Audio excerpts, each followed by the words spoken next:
दोस्तों नमस्कार, मेरा नाम है मिलाप गुप्ता और आप मुझे देख रहे हैं आपके अपने YouTube चैनल इंग्लिश विद मिलाप पर। दोस्तों आज की इस वीडियो में हम बात करेंगे 100 वर्ड्स जो कि रोजाना बोले जाते हैं। ये वो 100 वर्ड्स है जिसको इंग्लिश बोलनी आती है वो भी बोलता है, और जिसको इंग्लिश बोलनी नहीं आती वो भी इसको बोलने का सपना देखता रहता है, लेकिन वो इन वर्ड्स को समझ नहीं पाते कि इनको याद कैसे करना है, इनको प्रोनाउंस कैसे करते हैं, इनकी हिंदी क्या होती है, इनका मीनिंग क्या होता है। अगर आपको ये 100 वर्ड्स समझ में आ जाएं, सिर्फ ये 100 वर्ड्स जो इस वीडियो में मैं आपको पढ़ाने वाला हूं, यकीन मानिए दोस्तों कि आप भी इंग्लिश को बोलने की शुरुआत कर सकते हैं। और एक और बात, जिसको इंग्लिश बोलनी आती है, अगर हम उनसे कहें कि आप इन वर्ड्स को यूज ना करें, इन 100 वर्ड्स को, इन 100 शब्दों को आप यूज ना करें, अब आप इंग्लिश बोल के दिखाइए, तो वो भी इंग्लिश नहीं बोल पाएगा। तो सोच के देखिए ये वीडियो कितना इंपॉर्टेंट होने वाला है आप लोगों के लिए। सबसे पहले यहां से शुरुआत करेंगे हम आई से। तो यहां पर आपको मैं बताऊंगा एक वर्ड, उस वर्ड का क्या मीनिंग है वो यहां पर पता चलेगा आपको। इसके साथ इस वर्ड को कैसे पढ़ेंगे वो यहां पर लिखा हुआ है, जिसे आप आसानी से समझ सकते हैं और पढ़ सकते हैं, राइट। तो सबसे पहले हमारे पास जो वर्ड है वो है आई। आई का जो मतलब होता है वो होता है मैं, राइट। और इसको इस तरह से प्रोनाउंस करेंगे आई। और आपको ये वर्ड्स याद कर लेने चाहिए तुरंत। अगर आप अंग्रेजी बोलना सीखना चाहते हैं तो डे 1 में आपको यही समझना चाहिए। दूसरा होता है माय। ये आई की ही फैमिली होती है, जिसका मतलब होता है मेरा, और इसको इस तरह से पढ़ेंगे माय। इसी तरह से मी, इसका मतलब होता है मुझे, और यहां पर इसको मी आप इस तरह से पढ़ सकते हैं। इनको आपको याद करना है। यू का मतलब होता है आप, इसको आप तुम भी बोलते हैं। जैसे आप किसी को बोलते हो ना तुम, तो वहां पे भी आप यू बोल सकते हैं, और इसको इस तरह से प्रोनाउंस करेंगे, ठीक है। ऐसे ही यू की फैमिली का होता है योर। योर का मतलब होता है तुम्हारा, और ये है इसका प्रोनाउंसिएशन। और इसी तरह से आप इसे पढ़ेंगे यू। इन दोनों में एक डिफरेंस होता है, ये सब्जेक्ट यानी कि सेंटेंस के शुरू में आता है, और ये ऑब्जेक्टिव पार्ट में आता है। एग्जाम्पल से समझाता हूं। अगर मैं बोलता हूं आपको आई लव यू, तो आपने यहां पे नोटिस करा कि जब भी आप किसी को आई लव यू बोलते हैं तो ये जो यू है ना, ये लास्ट में आया हुआ है। क्या मतलब हुआ इसका? जैसे इस यू का मतलब है आप या तुम, लेकिन इस यू का मतलब है तुम्हें। आपने यहां पे देखा तुम्हें लिखा हुआ है। सेम उसी तरह से आप यहां पे देख सकते हैं कि मैं प्यार करता हूं तुमसे, मैं तुमसे प्यार करता हूं। तो यहां पे इस यू का मतलब क्या है? मैं तुम्हें प्यार करता हूं। तो यहां पर इसका मतलब तुमसे या तुम्हें हो गया। लेकिन अगर मैं आपको बोलूं यू लव मी, तुम मुझसे प्यार करते हो, तो यहां पर यू से सेंटेंस शुरू है, यानी कि हमारा सब्जेक्ट है। अब इसकी हिंदी हो गई आप या तुम। यू लव मी, तुम मुझसे प्यार करते हो। तो इसलिए यू अगर स्टार्टिंग में होता है तो ये वाला यू है। अगर हम इस यू की बात करें जो कि स्पेलिंग से सेम है बट यहां पर इसका मीनिंग अलग है, तब हम इस तरह से बोलते हैं आई लव यू। और यू हमेशा ऑब्जेक्टिव पार्ट में होता है। तो जब भी यू आपको लास्ट में दिखाई दे तो समझ लीजिए वो ऑब्जेक्टिव पार्ट में है, और उसका मतलब होगा तुम्हें। इसी तरह से यहां पर हमारे लिए है वी। वी का मतलब होता है हम। ये दो या दो से ज्यादा लोगों के लिए होता है, दो या ज्यादा। मैं यहां पे लिख देता हूं आप लोगों के लिए, दो या ज्यादा लोगों के लिए हम बोलते हैं वी। इसी तरह से वी की फैमिली का होता है आर, और आर का मतलब होता है हमारा। और वर्ड्स देखते हैं। उसके बाद आपको याद करना है अस, यू एस। इसको उस नहीं पढ़ना है, इसको पढ़ना है आपको अस, और इसका मतलब होता है हमें। अस का मतलब होता है हमें, ठीक है। उसके बाद हमारा वर्ड है दे। दे ज्यादा लोगों के लिए होता है, दो या ज्यादा। दो या ज्यादा लोगों के लिए आप बोलते हैं दे। दे का मतलब होता है वे, ठीक है। इसी तरह से देर, देर मतलब होता है उनका। आप यहां देख सकते हैं कैसे पढ़ेंगे। और देम का मतलब होता है उन्हें। इसके बाद आपको अगर आप ही बोल रहे हैं, मतलब आप किसी लड़के के लिए, कोई लड़का बॉय के लिए आप यूज करते हैं इसको, और इसको पढ़ते हैं ही, मतलब होता है वह। वह शी भी होता है, बट कब? वो होता है जब लड़की की बात हो। यहां पर देखिए हिज, हिज मतलब होता है उसका। इसी तरह से हिम, हिम मतलब उसे। इसी तरह से यहां पर देखिए शी का मतलब भी वह है, लेकिन आप याद रखें इस वह और इस वह में फर्क है। शी आप तब बोलेंगे जब आप किसी लड़की के बारे में वह बोल रहे हो, मतलब आप वह बोल रहे हो, वह लड़की है, वह सीता है। तो ये जो वह है वो सीता है। तो सीता क्या है? एक फीमेल है। इस केस में आपको वह के लिए शी लगाना होगा। उसके बाद शी का भी फैमिली होता है, जैसे यहां पर शी की फैमिली है हर। अब इस हर के लिए आप कैसे यूज करेंगे आइए दिखाते हैं। देखिए अगर आप बोलते हैं हर, हर का मतलब उसकी, मतलब उस लड़की की, उस औरत की, किसी लेडी की। इसी तरह से ये वाला हर, और इसका मतलब होता है उसे। अब हम बात करते हैं यहां पर इट की। इट को कहा जाता है निर्जीव वस्तुओं के साथ लगाया जाए, यानी कि नॉन लिविंग थिंग के साथ। नॉन लिविंग थिंग्स के साथ, बट अब इसका यूज लिविंग थिंग्स के साथ भी होता है। इट का मतलब होता है यह, इट्स का मतलब होता है इसका, और इस इट का मतलब होता है इसे। अब यहां पर कुछ ऐसे वर्ड्स हैं जिनसे आप सवाल पूछ सकते हो, मतलब छोटे छोटे वर्ड हैं, आपने बोला और आपको वहां से रिप्लाई आएगा, जवाब आएगा। इन्हें बोलते हैं WH फैमिली वर्ड्स। आपने देखा होगा ये W और H से शुरू होते हैं अधिकतर, जैसे यहां पे लिखा है व्हाट। व्हाट को हम पढ़ते हैं आधा व हा और टा, व्हाट, और इसका मतलब होता है क्या। इसी तरह से हु, इसका मतलब होता है कौन, और यहां पर है विच, और विच का मतलब होता है कौन सा। इसमें पसंद या चॉइस बताई जाती है, ठीक है। इसके बाद हमारे पास वर्ड है व्हेन एवर। व्हेन एवर का यूज आप जब करते हैं इस वर्ड को, तो इसका मतलब होता है जब भी, व्हेन एवर जब भी, या जब कभी भी। ऐसे ही फ्रॉम वेयर, इसका मतलब होता है कहां से। विद whom, इसका मतलब होता है किसके साथ, विथ whom। इसके बाद आप याद करेंगे एट व्हाट टाइम। ध्यान रखना ये 3 वर्ड्स हैं, सिंगल वर्ड नहीं है। एट अलग है, व्हाट अलग है, टाइम अलग है, लेकिन जब आप बोलते हैं at what time, at what time, इसका मतलब होता है कितने बजे। इसी तरह से हाउ मच और हाउ मेनी, दोनों का एक ही मतलब होता है कितना कितना, लेकिन इसका एक अलग ही कॉन्सेप्ट है, यानी कि हाउ मच। हाउ मच का मतलब होता है एक ऐसी वस्तु के लिए आप बोलते हैं कि ये कितनी है, ये कितने हैं, जब आप उसको गिन नहीं सकते, आप उसकी काउंटिंग नहीं कर सकते। लेकिन हाउ मेनी का मतलब भी कितना ही होता है, लेकिन इसे आप तब लगाते हैं जब आप चीजों को गिन सकते हैं, गिनना शुरू कर सकते हैं। अगर मैं बोलूं कमरे में कितनी कुर्सियां हैं, तो कुर्सियों को गिना जा सकता है, इसका मतलब वहां पे हाउ मेनी यूज करेंगे हम, ठीक है। इसके बाद आता है हाउ लॉन्ग। हाउ लॉन्ग का मतलब होता है कितना लंबा, ठीक है। इसके बाद हमारे पास एक नॉर्मल वर्ड है दिस, बहुत ज्यादा यूज होता है, इस दिस का यूज करते हैं हम, और इस दिस का मतलब होता है यह, और ये सजीव और निर्जीव दोनों वस्तुओं के लिए यूज किया जा सकता है। अगर सामने कोई टेबल है तो मैं बोलूंगा दिस टेबल, इसका मतलब हो गया यह टेबल, तो आप यह दिस के लिए यूज कर लेते हैं, ठीक है। चलिए आगे चलते हैं। उसके बाद हमारे पास दैट का यूज।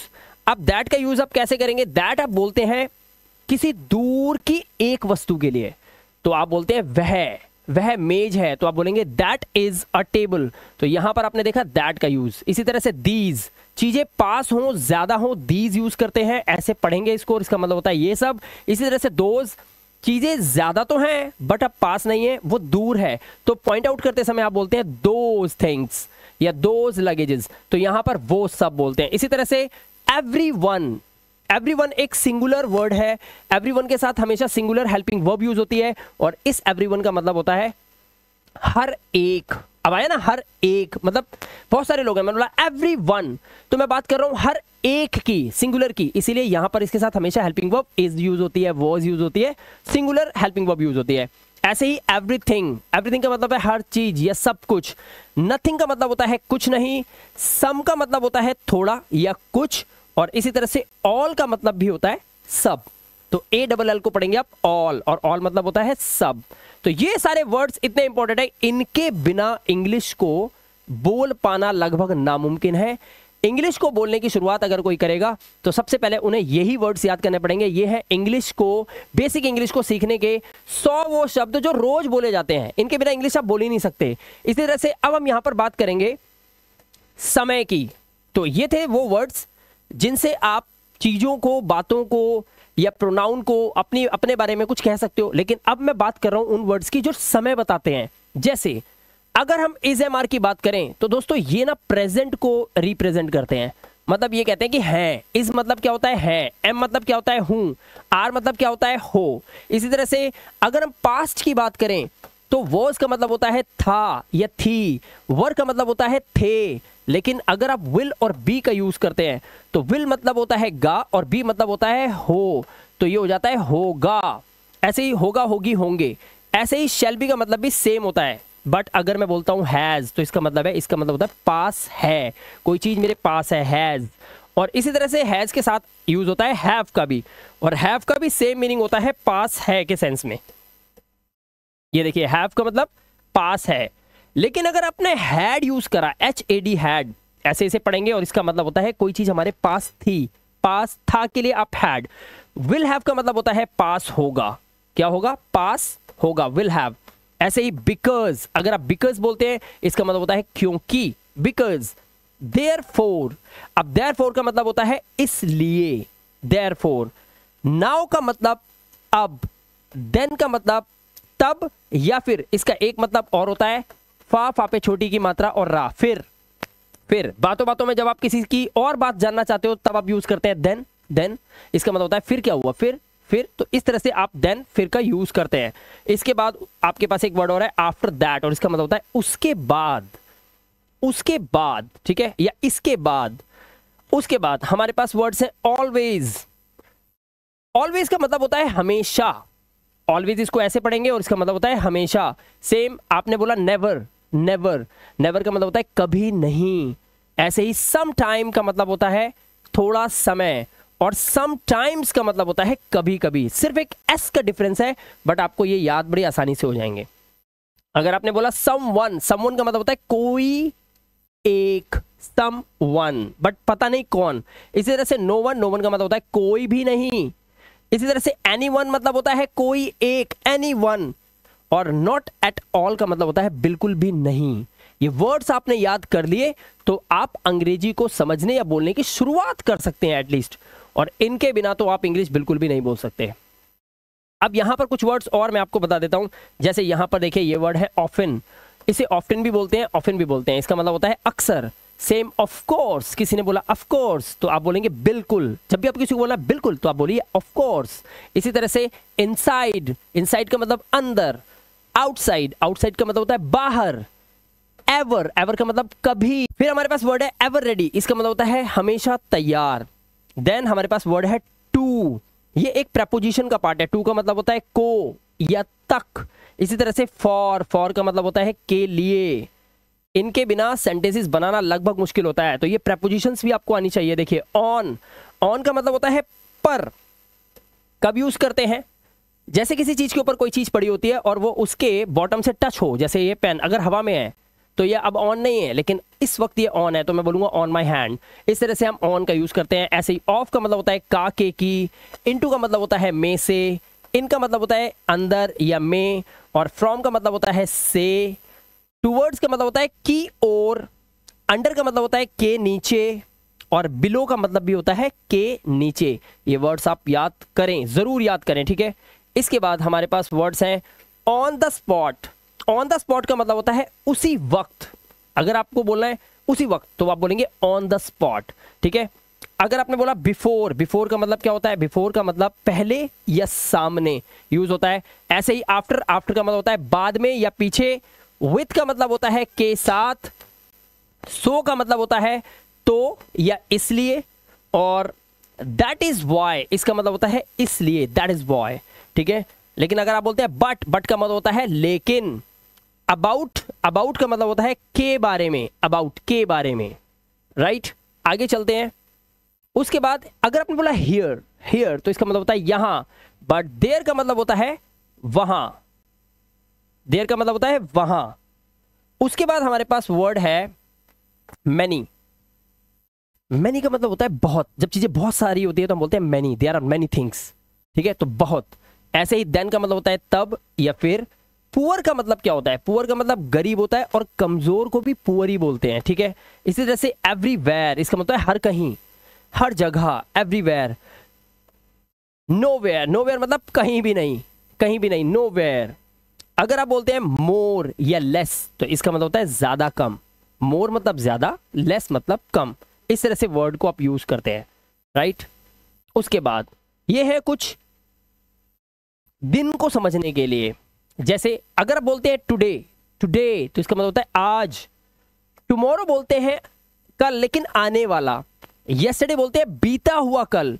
डे बिफोर यस्टरडे का मतलब होता है परसों लेकिन बीता हुआ, राइट। डे आफ्टर टुमारो का मतलब होता है आने वाला परसों, ठीक है।